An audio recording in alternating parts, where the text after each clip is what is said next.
एक दिन डल का पानी इज्जत का गाना गाएगा, झेलम अपनी गहराई को बहते बहते कह जाएगा। एक दिन ऊंचे पर्वत का दिल उड़ती चिड़ियां बहलाएगी और कोयल सच की खुशबू पर इंसाफ का गाना गाएगी। सैयद जयशान जयपुरी कश्मीर के युवा कवि हैं और उन्होंने ये कविता कश्मीर को समर्पित करते हुए लिखी है। मैं इस वक्त डल लेक में बेस्ट व्यू रिजॉर्ट्स के अंदर बैठा हूँ और मेरे साथ कश्मीर के दो अ, आला एडिटर्स बैठे हैं। मेरे साथ हैं डॉक्टर फारूक वानी, मेरे ख्याल है फारूक वानी, सॉरी। और आप हैं ब्राइटर कश्मीर के एडिटर। और मेरे साथ है रशीद राहिल साहब, ये हैं एशियन मेल के एडिटर। दोनों ही जो संपादक यहाँ पे बैठे मेरे साथ, उन दोनों के पास तकरीबन 3 दशक का अनुभव है और उन्होंने कश्मीर को इन एंड आउट देखा है। पहले फेज के चुनाव में अब बस 8 दिन बचे हैं। कश्मीर को लेकर कई तरह की बहस और मुसाहिबे हो चुके हैं। पिछले 5 अगस्त 2019 से जब से 370 हटाया गया, स्पेशल प्रोविजंस हटा गए, तब से बहुत कुछ कहा गया। एक तरफ दावा किया गया कि यहाँ विकास इतना हुआ है, नॉर्मलसी आ गई है। दूसरे तरफ जब हम लोगों से यहाँ बात करते हैं तो लोग उन नॉर्मलसी के दावों को कहते हैं कि ये सच नहीं है, यहाँ पे एक एब नॉर्मल साइलेंस है। हम अलग अलग तबकों से मिलते रहे, साउथ कश्मीर में मिले, हम नॉर्थ कश्मीर में मिले, श्रीनगर के अंदर हमने व्यापारियों से बात की, व्यापारी दुखी हैं और हर आदमी ये कह रहा है कि इलेक्शन से उनको बहुत ज़्यादा उम्मीदें नहीं है, लेकिन वो खुश हैं कि कम से कम इलेक्शंस हुए तो सही। हम इन सारे मसलों पे दोनों संपादकों से बात करेंगे। इनका क्या मानना है, यहाँ चुनाव के क्या मायने होंगे और क्या जो नए स्टेक होल्डर्स इस चुनावी राजनीति में उतर रहे हैं उनका क्या ताल्लुक है। क्या सरकार जो दावा करती है विकास का, उस विकास के मायने संपादकों के लिए क्या है, कश्मीर में पत्रकारिता की हालत क्या है। इन सारे मसलों पे मेरे साथ है फारूक वानी और रशील। आप दोनों का बहुत बहुत स्वागत। सबसे पहले फारूक साहब आपके लिए कि 10 साल बाद चुनाव हो रहे हैं, इस चुनाव के असल मायने क्या है? देखिए, पहले आपका बहुत बहुत शुक्रिया कि आपने मेरे को इस आपके चैनल में आने का मौका दिया। अब जैसे कि आप चुनाव का बहुत अभी गहमा-गहमी हो रही है और आपने जो बोला है कि आपने जो फरमाया कि ये चुनाव क्या क्या मायने रखते हैं।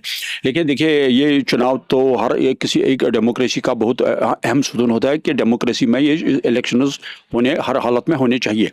अगर डेमोक्रेसी में मतलब अगर डेमोक्रेसी है तो इलेक्शन नहीं है तो फिर इसका कोई मायने नहीं होता है। लेकिन आज की डेट में जम्मू कश्मीर एक बहुत सेंसिटिव स्टेट है और बहुत टाइम से एक यहाँ पे इलेक्शन 10 साल के बाद इलेक्शन हो रहे हैं। लेकिन कहीं ना कहीं अभी लोग ये अपने जो चाहत रखते हैं कि वो अपना वोट डाले। और दूसरी बात यह है, पहले यहाँ पे एलजी सरकार थी, लोगों का राज्य भवन के साथ कनेक्शन कम था। लेकिन जब उनका कोई रिप्रेजेंटेटिव आएगा तो थोड़ा उसको मिलने का उनको मौका मिलेगा, वो सो दैट कि वो अपने उनके मसाइल हैं, उनके इलाके के मसाइल हैं, वो उनको रजिस्टर वहाँ पे करे। तो मेन मुद्दा कहने का मतलब यही है कि मेन इलेक्शन का मेन मुद्दा तो यही होता है कि किसी का रिप्रेजेंटेटिव बन के आएगा और यहाँ पे वो अपनी जो उनके जो मसाइल हैं उनको रजिस्टर करे। बाकी जैसे आपने फरमाया कि यहाँ पे बिजनेस का मसला है, बाकी और भी मसले हैं या और स्टेक होल्डर्स इसमें आ रहे हैं। लेकिन ये वक्त ही बताएगा कि क्या होगा। लेकिन एक बात तो बहुत अहम बात यह है कि सेपरेटिस्ट लोग इसमें आ रहे हैं और उसके बाद जमात इस्लामी लोग आ रहे हैं जो पहले इस इलेक्शन को नहीं मानते थे, बाइकाट कर रहे थे। तो उनके बाइकाट से किसी एक को फायदा मिलता था। लेकिन वो अब खुद मैदान में आ रहे हैं, अब किसी को फायदा मिले ना मिले लेकिन उनको फायदा मिलेगा क्योंकि उनका एक बहुत बड़ा कार्डर बेस यहाँ पे है और वो कार्डर को हमेशा यूज करते हैं। और इनका वो स्टॉन्च कार्डर जिसको बोलते हैं वो स्टॉन्च उनका जो है तो वो उनसे बाहर नहीं जाएंगे। जमात इस्लामी के चुनाव में उतरने पर हम बात आगे करेंगे। लेकिन राशिद साहब, चुनावों के पहले ये कहा गया और पार्लियामेंट के अंदर भी अमित शाह साहब ने कहा कि हम सही समय पर स्टेटहुड देंगे और स्टेटहुड से उन्होंने कभी मना नहीं किया। लेकिन चुनावों की घोषणा स्टेटहुड देने के पहले हो गई। आपका क्या एनालिसिस है कि क्या स्टेटहुड पहले मिल जाना चाहिए था चुनावों के, या चुनाव के बाद आपको लगता है कि जो सरकार आएगी वो संघर्ष करके स्टेटहुड वापस ले लेगी? देखिए, जहाँ तक स्टेटहुड का ताल्लुक है, ये ऐसी मिसाल है जैसे कि एक इंसान के जिस्म में रूह है। इसी तरह जब एक राज्य चलानी हो उसमें अगर स्टेटहुड होती है तो फिर सारे पावर्स जो हैं वहाँ के नेताओं के पास होते हैं, जो इलेक्टेड नेता होंगे। जैसे कि अमित शाह जी ने पार्लियामेंट में भी कहा है कि हम स्टेटहुड देंगे, लेकिन अगर वो पहले देते तो उनके लिए ज़्यादा अच्छा रहता, क्योंकि लोग ये समझते कि उन्होंने अपना वादा पहले ही पूरा किया। बदकिस्मती ये है कि अब उन्होंने कहा कि देंगे, लेकिन अब क्या स्थिति रहती है इन इंतखाबात में, कौन पार्टी जीत कर सामने आ जाती है। एक तरफ कांग्रेस और नेशनल कॉन्फ्रेंस अलायंस, दूसरी तरफ बीजेपी और दीगर छोटी छोटी पार्टियां। अगर कल की तारीख में कांग्रेस और नेशनल कॉन्फ्रेंस सत्ता में आती है तो फिर मुझे नहीं लगता है कि बहुत जल्दी वो अपना वादा निभाएंगे, जैसा कि अमित शाह ने कहा है। लेकिन ज़रूरी ये है कि लोगों के पास पावर्स होने चाहिए, जो भी इलेक्ट हो। जब उनके पास पावर्स होंगे तभी वो कुछ कर सकते हैं जो वो वादे करते हैं लोगों के सामने। बिल्कुल सही आप कह रहे हैं कि पावर्स होने चाहिए, स्टेटहुड बिल्कुल जिसमें रूह की तरह है। फारूक साहब, हम लोग लोगों से मिल रहे थे यहाँ, लाल चौक के इलाके में मिले, साउथ कश्मीर में मिले। हर किसी ने ये कहा कि 370 से क्या फ़ायदे हुए हैं, आप दिल्ली से आए हैं, आप हमें बताएं। क्योंकि आप यहाँ पर 25-30 साल से पत्रकारिता कर रहे हैं, मैं आपसे समझना चाहता हूँ कि 370 कश्मीर के लिए इतना बड़ा मुद्दा क्यों है? देखिए, जहाँ तक मेरा मानना है, पहले 370 में रहा ही नहीं था कुछ। ये पहले से ख़त्म, बहुत पहले ख़त्म हो गया था। तो तब अब हल्का फुल्का इसमें कुछ था, अगर था तो वो सुप्रीम कोर्ट ने इस पर सील लगा दी और 2019 में इसको बीजेपी सरकार जब उस वक्त थी तो उन्होंने इसको ख़त्म कर दिया। लेकिन मेरा मानना यह है कि इसमें अगर इसमें था ही नहीं कुछ, पहले से था ही नहीं कुछ, ये बिल्कुल खोखला था। अब लेकिन जो पॉलिटिकल पार्टीज यहाँ पे थी उनका तो एक वोटर को इस्तेमाल मतलब लुभाने के लिए ये वो इस्तेमाल करते थे 370। लेकिन साथ ही साथ जब इसको खत्म किया गया तो उनके पास कोई एजेंडा नहीं है। अब ये लोग बोल रहे हैं कि हम 370 को वापस लाएंगे, लेकिन वो मेरे को लगता है कि वो ख्वाब में है। अगर वो ख्वाब उनका मतलब जब वो जाग जाएंगे तो वहां पे कुछ भी नहीं होगा। लेकिन कहने का मतलब ये है कि 370 में नहीं रहा था कुछ, तो मेरे को इस मुद्दे पे ही अब बात करना जायज नहीं होगा। 370 को लेकर यहाँ की पॉलिटिक्स बहुत इमोशनल रही है। कई वर्षों से लोग 370 पे खूब बात कर रहे हैं। अभी भी जब मैं डेवलपमेंट की बात पूछता हूँ तो वो कहते हैं पहले 370 चाहिए, उसके बाद डेवलपमेंट चाहिए। क्या ये सही में नैरेटिव है, या कुछ लोग हैं जो कश्मीर में जो 370 को लेकर इमोशनल है और बाकी जो आवाम है वो डेवलपमेंट और एक्चुअल डेवलपमेंट चाहती है? नहीं, इसके लिए लाजमी है कि जब हम 370 की बात करें, पॉलिटिकल हिस्ट्री ऑफ कश्मीर उसमें जाना चाहिए। पहले हमें कश्मीर की थोड़ा पीछे चलना चाहिए, इसके पॉलिटिकल प्रोस्पेक्ट्स क्या थे। जहाँ तक जम्मू कश्मीर का ताल्लुक है, जब मुल्क तकसीम हुआ तो उससे पहले जब हिंदुस्तान पाकिस्तान अभी वजूद में भी नहीं आया था, तो जम्मू कश्मीर एक आज़ाद रियासत थी, एक आज़ाद ममलिकत थी। और जब पूरे बरसगीर में तहरीक चली, पाकिस्तान वजूद में आ गया, हिंदुस्तान वजूद में आ गया, तो बदकिस्मती से कश्मीर एक अलग स्टेट रही थी। तो यहाँ फैसला हुआ था कि ये खुद फैसला करेंगे, इनको मैंडेट है यहाँ के लोग ये किसके साथ जाना चाहते हैं। लेकिन बदकिस्मती से पाकिस्तान के जो कबायली थे उन्होंने हमला किया और इस तरह से कश्मीर जो है, जम्मू कश्मीर की जब हम बात करते हैं, दो हिस्सों में तकसीम हो गई। कुछ हिस्से पे पाकिस्तान काबिज रहा और कुछ हिस्सा जो है यहाँ शेख मोहम्मद अब्दुल्ला की क़यादत में यूनियन ऑफ इंडिया के साथ इल्हाक हुआ और लोगों ने एक्सेप्ट किया कि हम हिंदुस्तान के साथ रहेंगे। और लेकिन कुछ मशरूत जो इल्हाक हुआ था वो 3 चीज़ों पे हुआ था कि यहाँ जो गवर्नमेंट ऑफ इंडिया की करेंसी चलेगी, यहाँ जो कम्युनिकेशंस है वो उनके यहाँ रहेंगे, और यहाँ जो 2-3 चीज़ों पे फौज जो है वो उनकी रहेगी। बाकी यहाँ की ज़मीन जायदादें, यहाँ की नौकरियाँ, वो सब कुछ महफूज रहेंगे। आर्टिकल 370 में असल यही है कि ये गवर्नमेंट ऑफ इंडिया ने बाज़ाब्ता तौर अपने कॉन्स्टिट्यूशन में दर्ज किया था कि जम्मू कश्मीर हमारे साथ रहेगी और इनके पास ये हुकूक रहेंगे।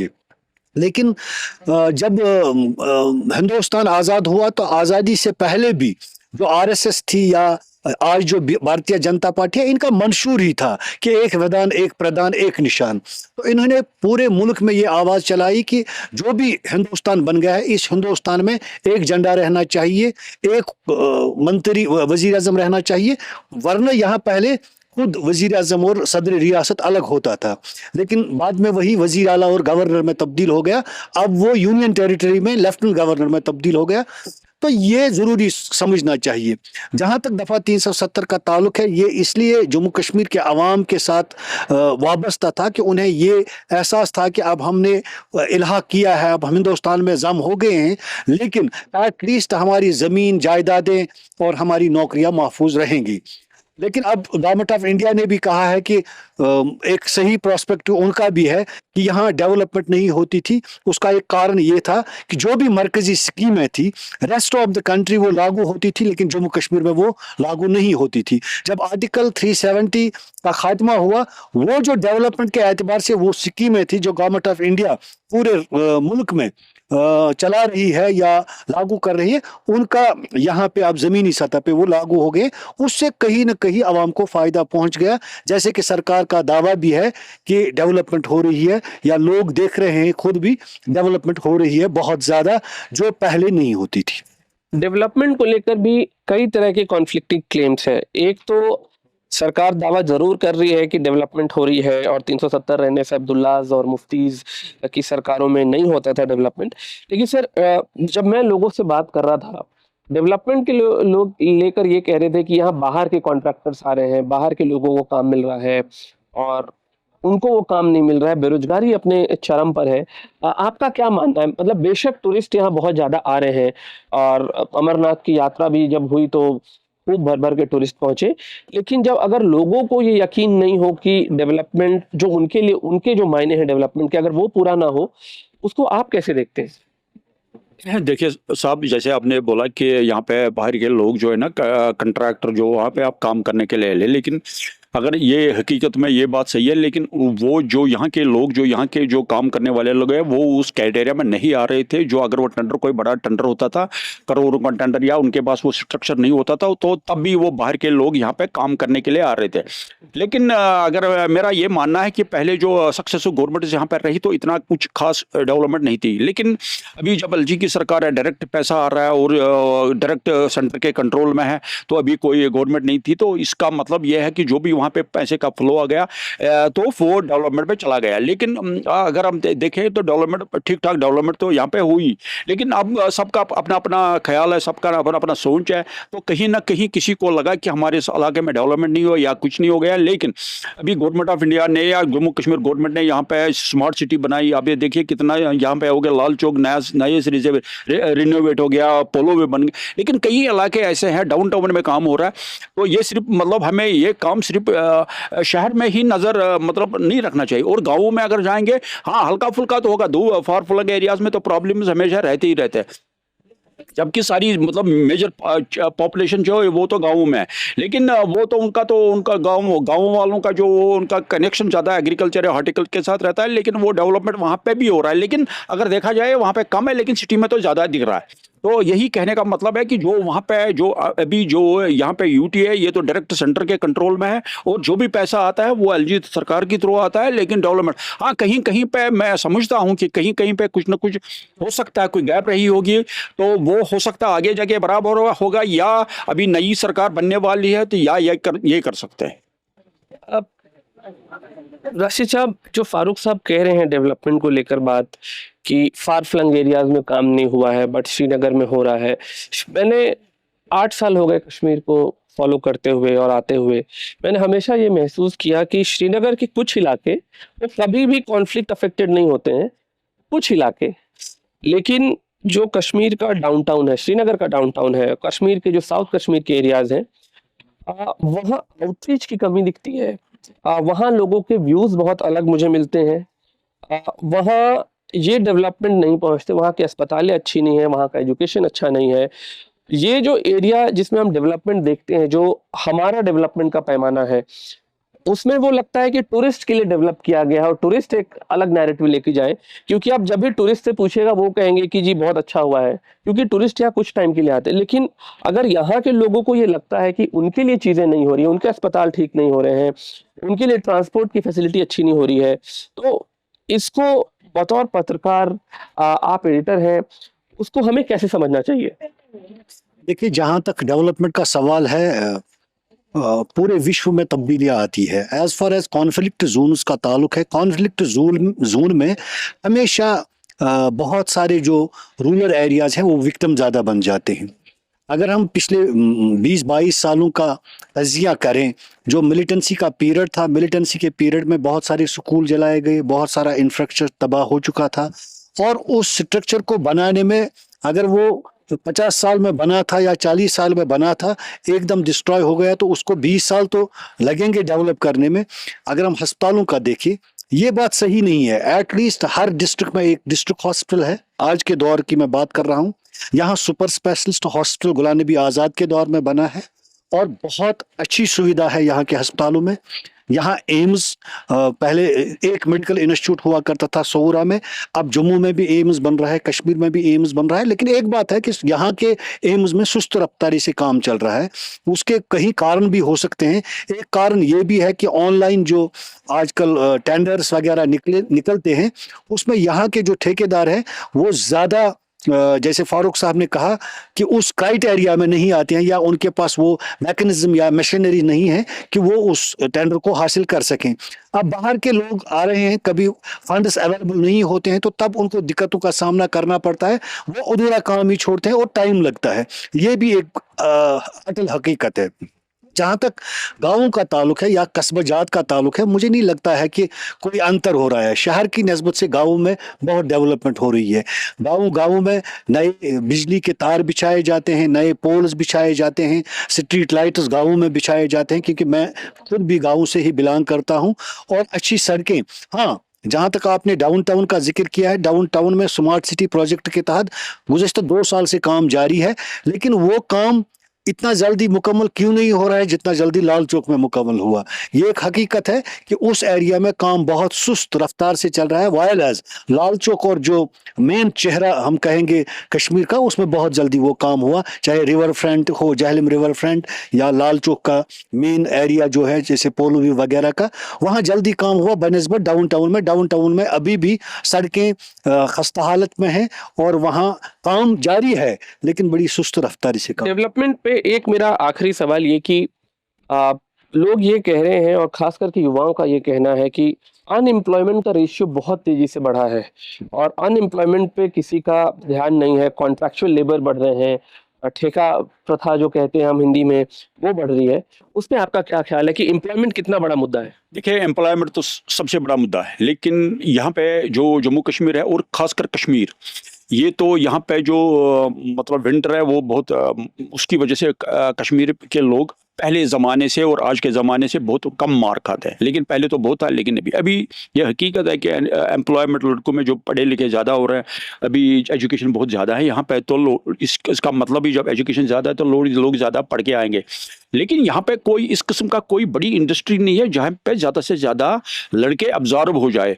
तो उनके पास एक ही ऑप्शन रहता है कि यहाँ पे डिग्री हासिल करे, उधर से आए, बाहर जाए, बाहर में उनको जॉब मिलता है, चाहे दिल्ली में, बॉम्बे में, कहीं पे जहाँ पे ज़्यादा सुविधाएं मिलती हैं उनको। लेकिन कश्मीर अगर देखा जाए, कश्मीर में इतना नहीं है। और गवर्नमेंट जॉब, अब गवर्नमेंट ने भी कुछ ऐसे कुछ जैसे कंट्रैक्चुअल या बाकी अभी उनको पहले परमानेंट करते थे, लेकिन अब परमानेंट का ज़माना भी नहीं है। उनको 8 साल या 9 साल काम करना पड़ेगा, 5,000 रुपये, या एक PhD लड़का 5,000 रुपये काम कर रहा है, तो उसके बाद उसको क्या, उस पर क्या गुजारा करेगा। ये एम्प्लॉयमेंट का बहुत ज़बरदस्त प्रॉब्लम है। लेकिन यहाँ पे एक ट्रेंड अब चालू हो गई।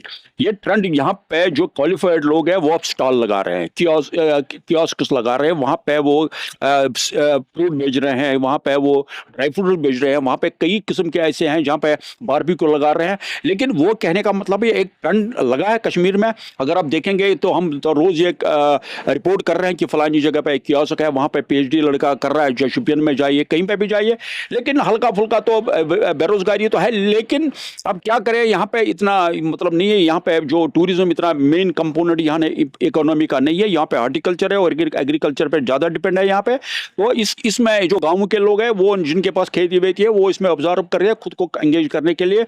लेकिन एक समस्या कश्मीर में बहुत ही ज़्यादा हो रही है, और वो सिर्फ सिटी में नहीं है, पूरे कश्मीर में वो ड्रग्स की तरफ लड़के जा रहे हैं, और जो जिससे ये लड़के और लड़कियां बर्बाद हो जाएंगी। और ये ना वो बर्बाद होंगे, लेकिन उनकी फैमिलियां बर्बाद हो रही है उनकी वजह से। तो मैं आपके चंद माध्यम से इसको मैं गवर्नमेंट ऑफ इंडिया को, government of Jammu and Kashmir को अपील करता हूँ कि थोड़ा इस पे एक काम करे, इनको रिहेबिलिटेट करे और ज़्यादा से ज़्यादा इसको, इन लड़कों को बचाइए इसमें से, वरना एक टाइम आएगा कि कश्मीर की नस्ल ख़त्म हो जाएगी। बस मैं यही आपसे इस चैनल से आपको मतलब ये मैसेज देना चाहता हूँ। लेकिन बाकी ये एम्प्लॉयमेंट का मसला ये बहुत बड़ा मसला है, लेकिन इसकी तरफ भी गवर्नमेंट को ध्यान देना चाहिए। अगर इंडस्ट्री ज़्यादा से ज़्यादा बढ़े यहाँ पे, तो ये कर रहे थे कि वो अंबानी यहाँ पे करेगा, वो बाकी और कभी अदानी करेंगे, लेकिन फिलहाल अभी तो कुछ नज़र में नहीं आ रहा। हो सकता है आगे इनका प्लान होगा कुछ, लेकिन अभी तो नहीं है।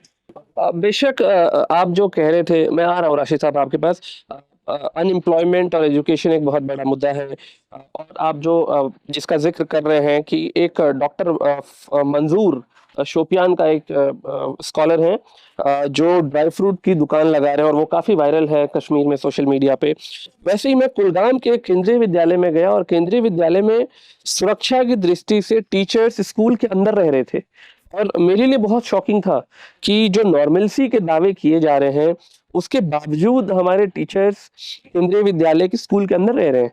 कल मैं और भी कॉन्ट्रैक्चुअल टीचर से मिल रहा था, जो 8-8 साल, 15-15 साल से काम कर रहे हैं, और उनको अभी जो सैलरी का उनका जो रेशियो है, वो यूटी लद्दाख भी बना और यूटी जम्मू और कश्मीर भी बना। लेकिन वो बता रहे थे कि यूटी लद्दाख से भी कम पैसे उनको यहाँ मिल रहे हैं। इसीलिए मैंने ज्यादा फोकस डेवलपमेंट और एजुकेशन और एम्प्लॉयमेंट पे किया। जी राशिद साहब, आप कुछ डेवलपमेंट के बारे में बताएं। एक्चुअली डेवलपमेंट नहीं, मैं इसी एजुकेशन के बारे में, और जो ज़्यादा एजुकेशन हुई है और ज़्यादा एक्सपेक्टेशंस अब लोगों को हुई है। पहले यहाँ के लोग जो थे वो बिल्कुल साधारण तरीके से रहते थे, ज़्यादा ख्वाहिशात नहीं थे, ज़्यादा ज़रूरियात नहीं थे। अब चूंकि माहौल चेंज हो रहा है, तब्दीलियाँ हो रही है, हर कोई बेहतर ढंग से अपनी ज़िंदगी गुजारना चाहता है। पढ़े लिखे लोग पहले भी थे, आज ज़्यादा हैं, लेकिन इंफ्रास्ट्रक्चर वही है जो था। अब एक ज़माना था जब सरकार जाती थी घर घर के, हमें सरकारी मुलाजिम की लगाने की ज़रूरत है, आप आइए। लेकिन आज हर दरवाजे पे एक फॉर्म निकलता है, एक वैकेंसी निकलती है, तो हज़ारों फॉर्म जमा हो जाते हैं। एक सबसे बड़ी कमज़ोरी जो मुझे नज़र आ रही है सरकार के माध्यम से, जो एक मूवमेंट चला रही है कि ठेके पे लोगों को दिया जाता है, आउटसोर्स के नाम पे। चाहे यूनिवर्सिटीज़ हो, सेंट्रल यूनिवर्सिटीज़ हो, हॉस्पिटल हो, या जेके बैंक के गार्ड्स हो, सारे आउटसोर्स हैं। उनको 20,000 या 15,000 रुपए तनख्वाह दिया जाता है। कितना अच्छा होता अगर उन्हीं लोगों को वहां पे परमिट किया जाता। वो परमिट जो मुलाजिम 2-2 लाख तनख्वाह लेते हैं, मुझे लगता है कि वो आउटसोर्स लोग उनसे ज्यादा काम करते हैं। लेकिन कहीं ना कहीं ये एक रिश्वत का जरिया है, जो मैं समझता हूं एज ए जर्नलिस्ट, कि कहीं ना कहीं कुछ चंद लोगों को फायदा पहुंचाने के लिए उनको ठेके अलॉट किए जाते हैं। वरना सरकार का क्या जाता है, अगर वही 25,000 के बजाय वही 30,000 जो कमीशन उनका 5, 7, 8, 10,000 बीच में कमीशन जाता है, अगर डायरेक्ट वो उसी एम्प्लॉय को दिया जाता, तो उनकी जिंदगी संवर जाती, वो अच्छे ढंग से अपनी जिंदगी गुजारते और उनकी एस्टेब्लिशमेंट हो जाती। सरकार को इस हवाले से सोचना चाहिए, लेकिन हर एक को सरकारी नौकरी नहीं मिल सकती है। जैसे फारूक साहब ने कहा, एग्रीकल्चर, हॉर्टिकल्चर एंड जो टूरिज्म है, ये 3 बड़े सेक्टर यहाँ। एक हिली एरिया है, यहाँ तो इंडस्ट्रीज का जहाँ तक ताल्लुक है, मुझे नहीं लगता है इंडस्ट्रीज यहाँ कामयाब रह जाएंगी। अगर कोई बाहर की इंडस्ट्री यहाँ बन जाती है, यहाँ पहले एचएमटी हुआ करती थी, जहाँ हजारों के तादाद में लोग थे। यहाँ सिल्क फैक्ट्री हुआ करती थी, जहाँ सिल्क बन जाता था, हजारों की तादाद में वहाँ लोग थे। लेकिन क्या है कि रॉ मटेरियल की प्रॉब्लम है, बाहर से रॉ मटेरियल लाना पड़ता है, और यहाँ फिर उस इंडस्ट्री को कहीं फ़ायदे से ज़्यादा खसारा ही हो जाएगा। और दूसरा, इंडस्ट्रीज़ के डेवलपमेंट होने से एनवायरनमेंट भी ख़राब हो जाता है, फिर टूरिज़्म पे असरअंदाज भी हो सकता है। तो कुल मिलाकर यही कहूँगा कि हर एक को सरकारी नौकरी नहीं मिल सकती है।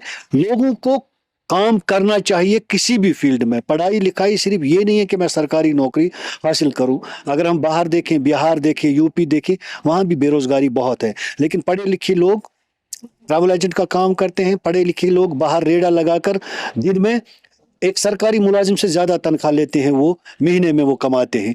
अगर यहाँ के पढ़े लिखे नौजवानों में ये जहन बेदार हो जाए, जैसे कि आपने कहा कि शुपाया में आपने देखे एक डॉक्टर पीएचडी लड़का जो है, उसने स्टॉल लगाया और बाहर ड्राई फ्रूट्स बेच रहा है, अच्छी बात है। पढ़ा लिखा लड़का है वो ज्यादा कमा सकता है और किसी को धोखा भी नहीं दे सकता है। इस तरह से लोग खुद भी अपने पाँव पे पीएचडी कोई अगर अपने जीवन का 30 साल पीएचडी करने में लगाए और वो ड्राई फ्रूट बेचे तो ये मेरे ख्याल में तो सिस्टम पे बहुत बड़ा सवाल है, क्योंकि उसने ड्राई फ्रूट वो तालीम हासिल कर कर आया है और उसे ड्राई फ्रूट बेचना पड़ रहा है। इसके लिए देखिए, इसके लिए सरकार को ये जरूर सोचना चाहिए कि अगर उनके इंस्टीट्यूशन से 10 लड़के निकलते हैं, क्या वो 8 लोगों को रोजगार दे सकते हैं? क्या कहीं उनके लिए इंफ्रास्ट्रक्चर है? वरना बाहर बहुत सारा है। हिंदुस्तान के बहुत सारे स्टेट्स में लोग अब्रॉड जाते हैं क्योंकि वो कहते हैं वहाँ हमें सही ढंग से काम नहीं मिलता है, बाहर जाते हैं। ये हर जगह की प्रॉब्लम है। आबादी का तनासुब जो है वो बढ़ रहा है। आज अगर 2 लाख की तादाद है बेरोजगारों की, अगले 5 साल में ये 4 लाख हो सकता है क्योंकि आबादी का तनासुब दिन ब दिन बढ़ जाता है। नेचुरली जब आबादी बढ़ जाएगी तो कहीं ना कहीं तलाश करना चाहिए रोजगार का। तो सरकार को कुछ पॉलिसियां अपनानी चाहिए और सही ढंग से अपनानी चाहिए, उसके लिए उन्हें काम। आबादी बढ़ेगी तो सरकार का टैक्स ही बढ़ेगा और मेरे ख्याल में सरकार को फिर उतने लोगों के रोजगार का भी बंदोबस्त करना चाहिए। बहरहाल वापस लौटते हैं चुनावों की तरफ। उमर अब्दुल्ला अपनी टोपी निकाल कर लोगों से कह रहे हैं कि हमें वोट दीजिए और इस बार 2 विधानसभा से चुनाव लड़ रहे हैं। इतना ख्याल उमर अब्दुल्ला कितने बड़े कॉन्टेस्टेंट हैं? देखिए, मैं उमर अब्दुल्ला जहाँ पे उसने टोपी उठा के लोगों को रखी, ये एक बहुत बड़ी बात है। पहले तो इनका ये लगा था कि हम तो फॉर ग्रांटेड है, लेकिन ऐसा इनको आज लग रहा है कि हम ये फॉर ग्रांटेड नहीं है। और जहाँ इनकी जो कॉन्स्टिट्यूंसी है गांधरबल, ये इनकी फैमिली या इंसेस्ट्रल कॉन्स्टिट्यूंसी है। यहाँ पे फारूक अब्दुल्ला बन के आए, शेख मोहम्मद अब्दुल्ला बन के आए, उमर अब्दुल्ला एक बार बन के आए, लेकिन आज की डेट में इनको लगा है कि हमारा जो क्लोज कंटेस्ट है, या हम वहाँ से जीत के जाएंगे या हार के जाएंगे, लेकिन कंपटीशन तो हर हालत में है। तो उसी वजह से उमर अब्दुल्ला फिर गए बडगाम में, लेकिन बडगाम में भी वो गए, वहाँ पे इसको एक वक्त नहीं है, वहाँ पे भी इसको टफ है। और कहने का मतलब है आज की डेट में इलेक्शन में लड़ना, और यहाँ पे एक सीट पे एक कॉन्स्टिट्यूंसी में 10-10, 15-15 लोग लड़ रहे हैं। और वो क्या है कि या तो वोट कटिंग कर रहे हैं, या इंडिपेंडेंट से आ रहे हैं वो तो वोट कटिंग करेंगे, या किसी और पार्टी से आ रहे हैं वो वोट कटिंग करेंगे। किसके पक्ष में जाता है वो तो वक्त ही बताएगा। लेकिन एक बात और इम्पॉर्टेंट ये है कि उमर अब्दुल्ला ये एलिगेशन लगा रहा है लोगों पे कि मेरी कॉन्स्पिरेसी जो है जेल से हो रही है, मेरे लोगों को खड़ा किया जा रहा है और मेरे को हर हालत में हराने के चक्कर में है गवर्नमेंट ऑफ इंडिया, जो जेल से खड़ा करके लोगों को मेरे सामने खड़ा कर रही है। लेकिन हम तो इसमें ये तो हमारा ये उमर अब्दुल्ला का ये खुद का सोचना है या खुद का दावा है, तो हम इसको एंडोर्स नहीं करते हैं।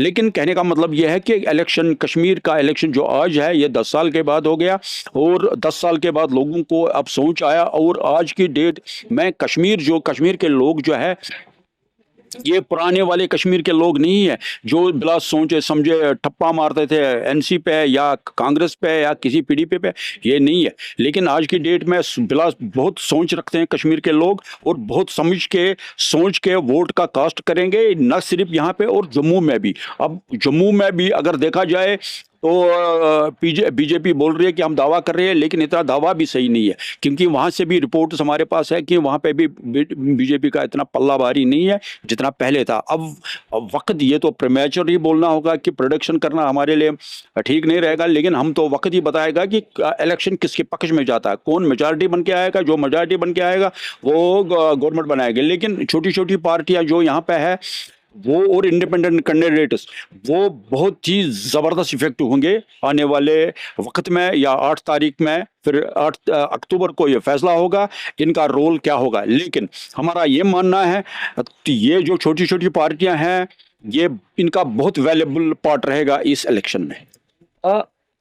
छोटी छोटी पार्टियों का फारूक साहब जिक्र कर रहे हैं। एक पार्टी और एक नेता जिन पे टेरर के चार्जेस हैं और वो जेल के अंदर बंद है, लेकिन उन्होंने उमर अब्दुल्ला और सज्जाद लोन को हराया लोकसभा चुनावों में। उनकी पार्टी अब कई सीटों पे चुनाव लड़ रही है। क्या उनकी पार्टी, इंजीनियर राशिद की पार्टी, कोई गेम चेंजर हो सकती है? जैसे कि फारूक साहब ने कहा कि छोटी छोटी पार्टियों का एक रोल बन सकता है। पहले मैं ये बात क्लियर करना चाहता हूं कि 1987 के बाद आज पहली बार इलेक्शन इस तरह हो रहा है कि तकरीबन सभी पार्टियां यानी आम लोग इसमें शिरकत कर रहे हैं, जैसे कि जमात इस्लामी है, इंजीनियर रशीद की पार्टी, अपनी पार्टी, मुख्तलिफ लोग कैंडिडेट, इंडिपेंडेंट कैंडिडेट उतर रहे हैं मैदान में।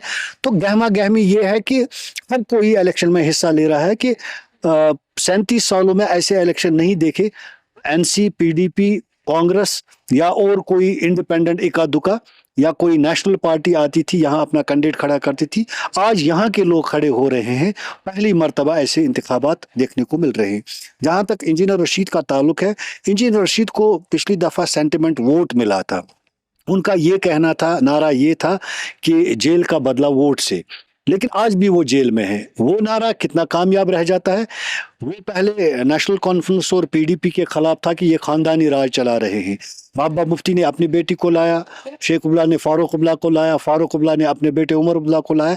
लेकिन आज जो स्थिति है, कई दिनों में से देख रहा हूँ सोशल मीडिया पे, अब इंजीनियर रशीद पे उंगली खड़ा हो रही है कि उनका बेटा अब मैदान में आ रहा है, अबरार, और उनका भाई सरकारी नौकरी से इस्तीफा देकर मैदान में आ रहा है। लेकिन फिर भी कहीं ना कहीं जो देखने में आता है कि रैलीज में यूथ पार्टिसिपेशन होती है उनकी रैलीज में, तो कहीं ना कहीं वो कोई डैमेज कर सकता है।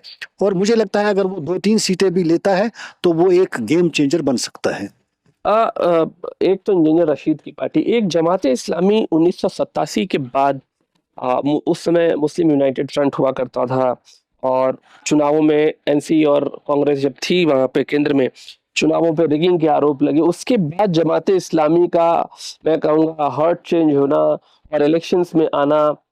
जमात इस्लामी हालांकि बैंड है, लेकिन उसके मेंबर इंडिपेंडेंट कैंडिडेट्स की तरह लड़ रहे हैं।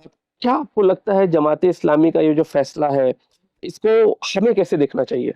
देखिए सब ऐसा है कि पहले मैं ये बता दूं आपको, यहाँ के जो लोग हैं, जम्मू कश्मीर के लोग हैं, तो यहाँ पे लोग फेयर, ट्रांसपेरेंट और रिजल्ट्स के इंतज़ार में है और फेयर इलेक्शन के इंतज़ार में है।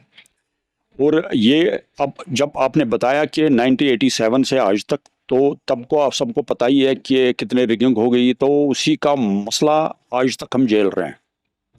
डिस्ट्रक्शन, जैसे ऋषि साहब ने फरमाया, स्कूल जला दिए गए, ब्रिज जला दिए गए, जो बहुत इम्पोर्टेंट प्रॉपर्टी, और हमारे धर्म में या किसी के धर्म में कम्युनिकेशन का इतना होना इम्पोर्टेंट है, जो अगर आप यहाँ नाव में जाते हैं, उधर से हम आए यहाँ पे, अगर ये हमको ये नाव ना मिलती हम यहाँ पे नहीं आते। और ब्रिज ऐसा चीज़ है जो कनेक्शन कर रहा है, उसको जलाया गया।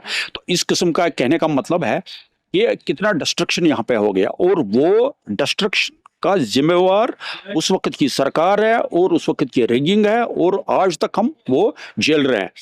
बाकी जमात इस्लामी का जो आप बोल रहे हैं, जमात इस्लामी के 2 फैक्शन है। एक फैक्शन जो है वो लड़ रहा है, एक फैक्शन इसके अपोजिट में है।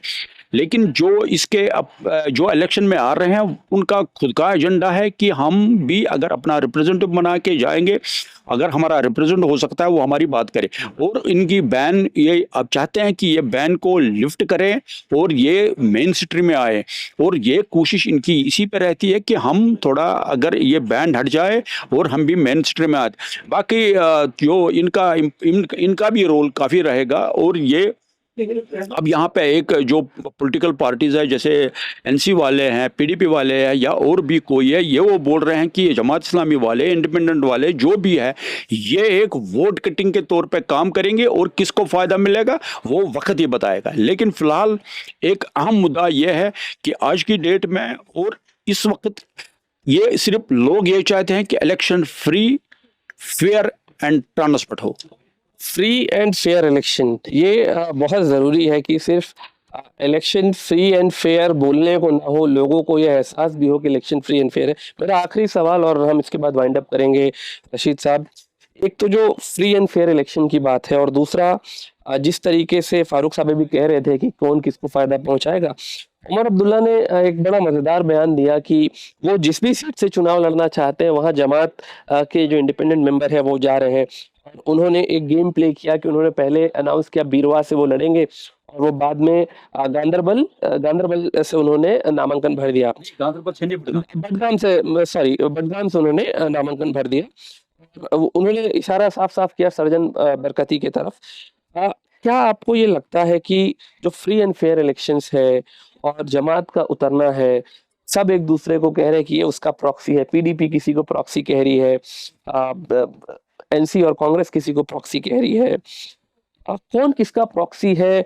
और जो लोग जम्मू और कश्मीर के चुनावों को समझना और देखना चाहते हैं वो इसको कैसे समझें? देखिए, जहाँ तक ये किसी पे इल्ज़ाम लगाना है कौन प्रॉक्सी है कौन प्रॉक्सी नहीं है, मैं इससे सहमत नहीं हूँ। As far as democracy is concern, democracy में हर एक को हक है कि वो मैदान में आ सके।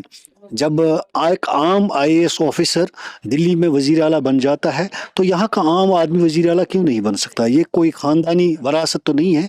डेमोक्रेसी का मतलब भी यही है कि हर कोई पार्टिसिपेट करे। अब अगर कोई यूथ पढ़ा लिखा टैलेंटेड है या वो चाहता है कि पॉलिटिक्स करे, तो मुझे नहीं लगता है ये कोई गुनाह है।